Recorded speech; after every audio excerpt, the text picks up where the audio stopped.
Olá, meu nome é Lucas, este é o Diário de Leitura e no vídeo de hoje eu venho comentar a respeito de O Misantropo do Molière. O Misantropo é uma peça escrita por este grande comediógrafo francês ali no século XVII. O mundo, portanto, em que o Molière cria é o do século XVII, os 1600, logo depois de Shakespeare. Se a gente pensa que Shakespeare viveu e produziu até o começo ali dos anos 1600, no século XVII, portanto, um teatro ainda muito distante do que nós estamos habituados hoje em dia. Muita coisa aconteceu desde que Molière criou as suas peças e muita coisa mudou. O Molière, ele nasce filho de um pai que trabalhava para o rei, o pai era o estofador real, e era natural que ele seguisse os mesmos passos, o sucedesse nessa posição, que era uma posição de serviço, entretanto uma posição que garantia status e inclusive ao Molière ter tido todos os estudos que ele teve. Mas a verdade é que o Molière não se interessa por essa posição, ele renuncia a ela e se envolve desde cedo com o teatro. A princípio, ele tem uma companhia que, por conta da situação do teatro ali em Paris, que não era das mais fáceis, precisa fazer um grande périplo pelo interior da França. Eles fazem esse grande périplo, nele Molière assume as mais diversas funções, e, no entanto, não sabemos muito sobre o período, porque há poucos registros, mas percebe-se, pelo que vem depois, que nessa experiência o Molière aprendeu bastante. E cara de que quando ele volta para Paris, ele tem a oportunidade de se apresentar para o rei, e ali ele se torna um favorito primeiro do irmão do rei e depois do próprio rei Luís XIV. E com isso consegue produzir as suas várias peças. E nessas peças do Molière que nós lemos até hoje em dia, são principalmente as peças ali de uns 15 últimos anos da sua vida. Se a gente pensa no arco da vida toda, ainda que ele tenha vivido pouco, não é uma produção que começa desde muito cedo, uma produção mais para o final. O Molière vivia nessa época em que o teatro era tudo muito engessado, existiam as regras clássicas de estética que diziam como o teatro devia ser, aquelas regras que nasceram lá na poética do Aristóteles. Entretanto, o Molière já se distancia um pouco delas na medida em que ele escreve comédias e não tragédias. Isso já lhe confere uma liberdade muito maior. No entanto, ele não abandona vários postulados do teatro da época.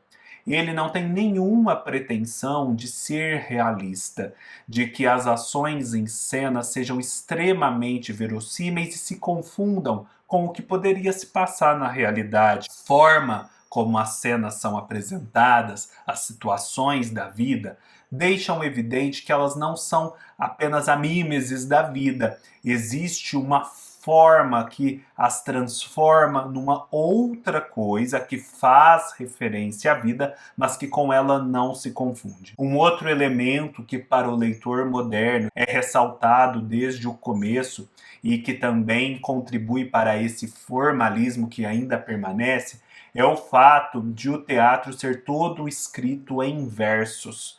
Então não existe a pretensão de que o ator, a atriz, se comportem como se fossem seres humanos reais naquelas situações e o público está simplesmente assistindo aquele evento que de outro modo poderia ser real. Não, versos não são declamados no dia a dia, as pessoas não conversam em versos, portanto, já nesse ponto existe um distanciamento. E isso leva os atores a não interpretarem de forma realista, mas a declamarem esses versos. Então, é ainda um teatro muito declamatório. Mas enfim, o que é essa peça em particular? Essa peça ela surge num contexto da vida do Molière, em que ele vinha tendo muitos problemas com o governo, com a censura e com a Igreja Católica. Porque sendo um comediante, um comediógrafo, ele escrevia coisas que não agradavam a todos. E ele teve particulares problemas, especialmente com duas peças, O Tartufo e a sua versão de Dom Juan. a ponto de elas serem retiradas de cena e ficarem anos sem serem exibidas e interpretadas.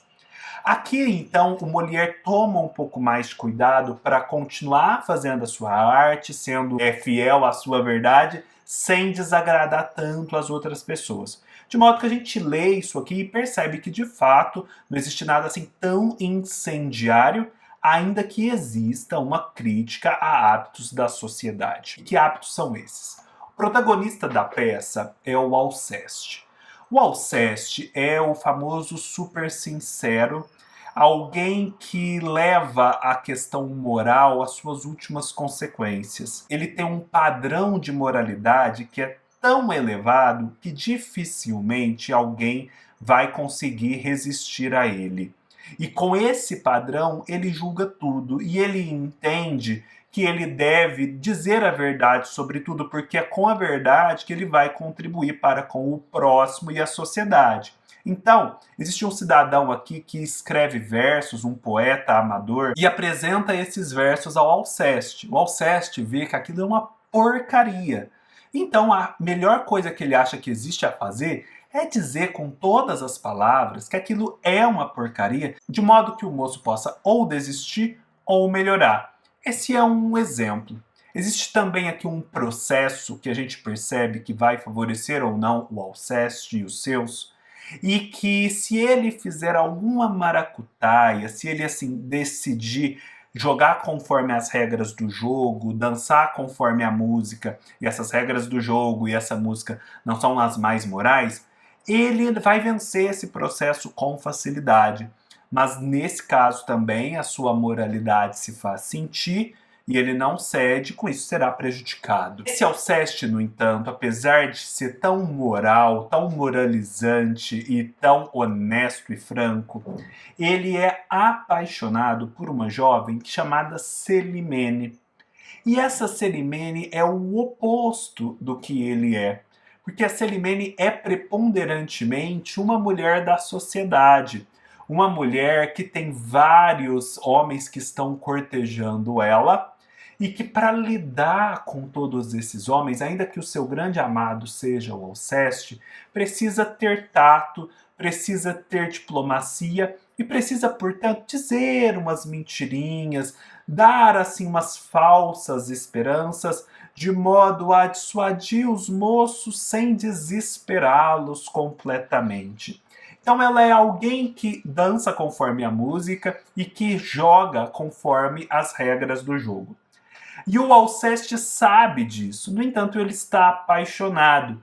E ao longo dos atos e das cenas aqui da peça, a gente vai vendo as situações, os episódios em que vai haver esse confronto entre esses seus patamares de moralidade e o seu amor e a realidade da vida de Celimene. É uma peça que a gente percebe deve ter ecoado muito mais para o público da época do que para nós hoje em dia, pelo menos para o grupo que leu essa peça em conjunto. Porque as situações são engraçadas, o fato de a peça estar escrita em versos não atrapalha em que a gente dê uma risadinha de vez em quando com alguns diálogos. Existe uma personagem aqui chamada Arsinoe, que é bem interessante também, uma pessoa assim de moral muito duvidosa, e que ela vai tendo diálogos com os personagens, e eu acho os diálogos dela especialmente deliciosos. Só que são assim, engraçados, leves, admiráveis, mas não são arrebatadores. Você não é levado a dar uma gargalhada. Eu acho que por conta do fato de que nós não estamos mais nessa sociedade da época do Molière. A gente não tem essa vida de corte, essa vida aristocrática cheia de regras. E é justamente a essa vida, a essa etiqueta que o Molière se insurge, e é daí que surge o riso que ele procura provocar. Então, nesse sentido, eu achei uma peça um pouco mais datada. E eu penso que ela é datada principalmente quando eu me lembro que eu estou lendo aí tantas peças do teatro grego que também são escritas em versos, que também têm um tom elevado e, no entanto, são de uma atualidade desconcertante e perturbadora. Foi o meu primeiro contato com o comediógrafo. Eu quero ainda ler algum outro livro dele, como O Tartufo, Dom Juan, O Doente Imaginário, esses vários outros títulos que o celebrizaram e que ainda estão entre nós. Acredito que a encenação, como sempre acontece, vá trazer uma densidade muito maior ao texto e um proveito muito maior a quem assiste. Ainda assim, eu não me imagino amando essa peça, sendo arrebatado por ela e enxergando nela algo especial, um fator wow que a torna, assim, um clássico da literatura. É isso, pessoal. Espero que tenham gostado. Se gostaram, deem um like, deixem seus comentários, se inscrevam no canal e até mais.